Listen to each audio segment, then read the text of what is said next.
School bus সবসময়ের মতো আরামে চলছিল। হঠাৎ ড্রাইভার বাসটাকে জোরে ঘুরিয়ে দিল। বাচ্চারা বুঝতেই পারল না কি হলো। ঠিক তখনই ওপর থেকে নিজে নিজেই সিট বেল্ট নেমে আসতে লাগলো, যেন বাস নিজেই প্রস্তুতি নিচ্ছে। ড্রাইভার সামনে একটা লুকানো প্যানেল বের করে আর কিছু না বলে ভানা ব্রিজের দিকে ফুল স্পিডে বাস ছুটিয়ে দিল। সব বাচ্চা চিৎকার করে উঠল, ভাই জান থেকে মারবা নাকি? বাস নিচে খাদে পড়ছিল। ঠিক তখনই পিছন দিক থেকে পুরো বাসের ডানা বের হয়ে গেল, একদম উড়ে গিয়ে পৌঁছে গেল আকাশে ভাসতে থাকা একটা ট্যাপের ওপর। এই জায়গাটা ছিল সুপার হিরো হাই স্কুল। এখানে প্রতিটা বাচ্চাই কোনো না কোনো অদ্ভুত শক্তি নিয়ে জন্মায়।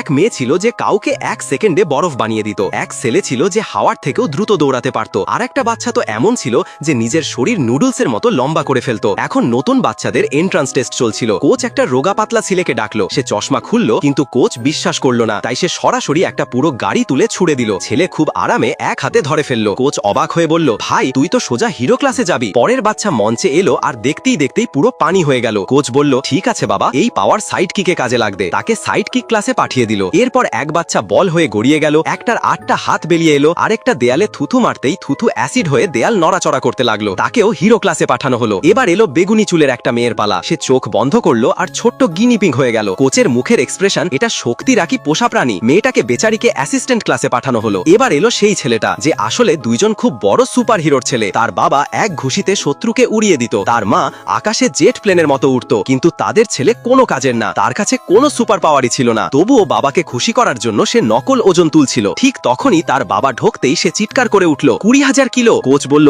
স্যার সত্যি বলছি আমার কোনো পাওয়ার নেই। কোচ বলল, হবে, আমাকে মিথ্যা বলিস না। আর সরাসরি তার ওপর পুরো গাড়ি ফেলে দিল। ছেলেটা প্রায় মরেই গিয়েছিল। কোচ বলল, তোকে উড়ার শক্তি মিলেছে, নে উড়, এবং তাকে 100 মিটার দূরে ছুড়ে ফেললো। ছেলেটা ধপ করে গিয়ে পড়লো এবং তাকে অ্যাসিস্ট্যান্ট ক্লাসে পাঠানো হলো। ইনফার্মারিতে ডাক্তার পুরো স্ক্যান করে সোজা বলল, বাবা তোর দ্বারা হবে না, তুই সারা জীবন নরমালি থাকবি। ছেলেটা দুঃখে ভেঙে পড়লো। পরের দিন স্কুলে 2 গুন্ডা জানতে পারলো তার কাছে কোনো শক্তি নেই। তারা তার পা আটকে ফেলে দিল। তার হাতে ট্রে সোজা গিয়ে পড়লো ফায়ার বয়ের ওপর। ফায়ার বয় গরম হয়ে উঠলো এবং আগুনের গোলা ছুড়লো। ভাগ্যিস ট্রেটা তাকে রক্ষা করলো, না হলে ছেলেটা ছাই হয়ে যেত। আগুনওয়ালা ছেলেটা থামছে না। শক্তিহীন ছেলেটা প্রাণ বাঁচাতে দৌড় দিল। সে ফায়ার এক্সটিংগুইশার নিতে গেল, কিন্তু রাবার ম্যান পা ফাঁসিয়ে দিল। সে পড়ে গেল এবং টেবিলের নিচ দিয়ে গড়িয়ে বের হওয়ার চেষ্টা করলো। তার বন্ধুরা মাঝখানে এসে বলল, আরে ছেড়ে দে তাকে। এটা দেখে ফায়ার বয় আরো রেগে গেল। এরপরই সেই ছেলেটার ভেতরে লুকিয়ে থাকা আসল শক্তি বেরিয়ে এলো। সে এক আঘাতে ফায়ার বয়কে অনেক দূরে ছুড়ে ফেললো। সবাই অবাক, এ তো এতক্ষণ চুপ ছিল কেন? ছেলেটাও আর থামলো না, সে পাল্টা লড়াই করলো। এমন সময় প্রিন্সিপাল এসে বলল,